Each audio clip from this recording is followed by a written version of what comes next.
লন্ডনের হিথ্রো বিমানবন্দরের পথে তারেক রহমান। মগবাজারে ফ্লাইওভার থেকে হাত বোমা নিক্ষেপ, যুবক নিহত। বৃহস্পতিবার চলাচলে ঢাকাবাসীকে মানতে হবে ডিএমপির বিশেষ নির্দেশনা। মধ্যরাতে ছাড়বে তারেক রহমানের ফ্লাইট, জানালেন সালাহউদ্দিন।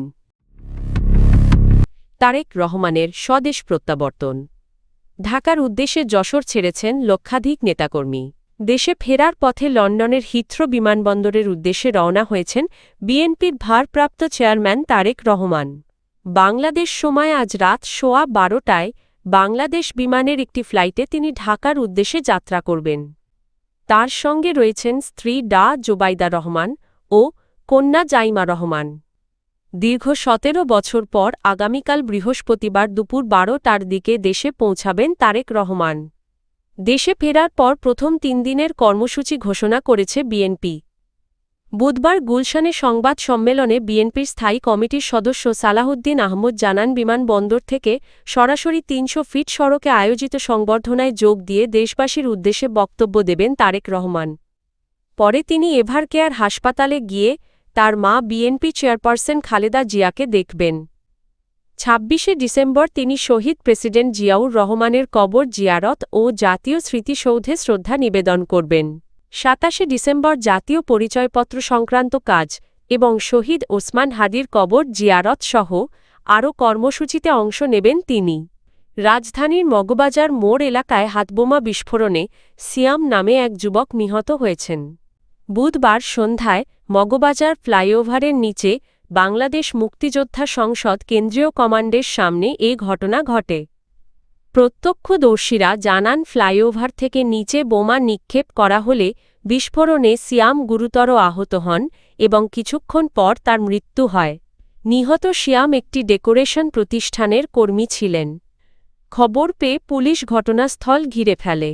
ঢাকা মহানগর পুলিশের রমনা বিভাগের উপপুলিশ কমিশনার মাসুদ আলম জানান, বোমা নিক্ষেপের কারণ এখনও নিশ্চিত নয়। ঘটনায় জড়িতদের শনাক্তে সিসিটিভি ফুটেজ সংগ্রহ করে তদন্ত চলছে। বিএনপির ভারপ্রাপ্ত চেয়ারম্যান তারেক রহমানের স্বদেশ প্রত্যাবর্তন উপলক্ষে রাজধানীতে যানজটের শঙ্কায় বেশ কিছু সড়ক এড়িয়ে চলার পরামর্শ দিয়েছে Dhaka metropolitan police, DMP. DMP জানায়, আগামীকাল বৃহস্পতিবার সকাল 11:55 তারেক রহমান হজরত শাহজালাল আন্তর্জাতিক বিমানবন্দর থেকে পূর্বাচল এক্সপ্রেসওয়ে 300 ফিট এভারকেয়ার হাসপাতাল হয়ে গুলশানের বাসভবনে যাবেন। এ সময় বিমানবন্দর থেকে 300 ফিট সড়ক এভারকেয়ার হাসপাতাল ও গুলশান এলাকায় অতিরিক্ত জনসমাগম হবে।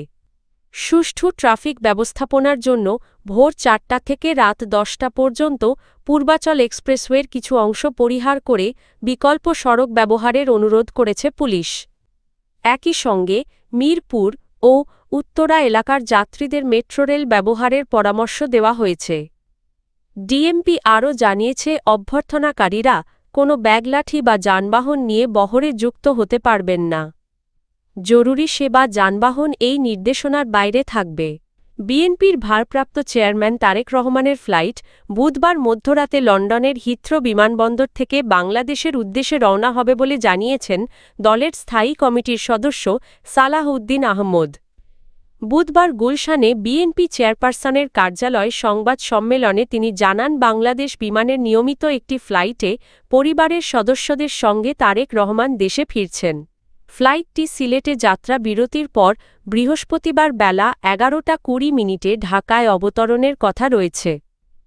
ঢাকায় হজরত শাহজালাল আন্তর্জাতিক বিমানবন্দরে বিএনপির স্থায়ী কমিটির সদস্যরা তারেক রহমানকে অভ্যর্থনা জানাবেন।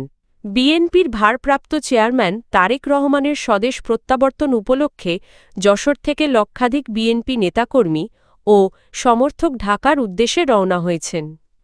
যশোর জেলা বিএনপির সভাপতি সৈয়দ সাবেরুল হক সাবু জানান, জেলার প্রতিটি ইউনিয়ন থেকে অন্তত 500 জন করে নেতাকর্মী ঢাকায় যাচ্ছেন। 93টি ইউনিয়ন ও 8টি পৌরসভা মিলিয়ে 1 লাখের বেশি নেতাকর্মীর ঢাকায় যাওয়ার প্রস্তুতি রয়েছে। তিনি বলেন, স্পেশাল ট্রেনের পাশাপাশি বাস, মাইক্রোবাস, প্রাইভেট কার ও মোটরসাইকেলে করে বুধবার থেকেই নেতাকর্মীরা ঢাকার পথে যাত্রা শুরু করেছেন।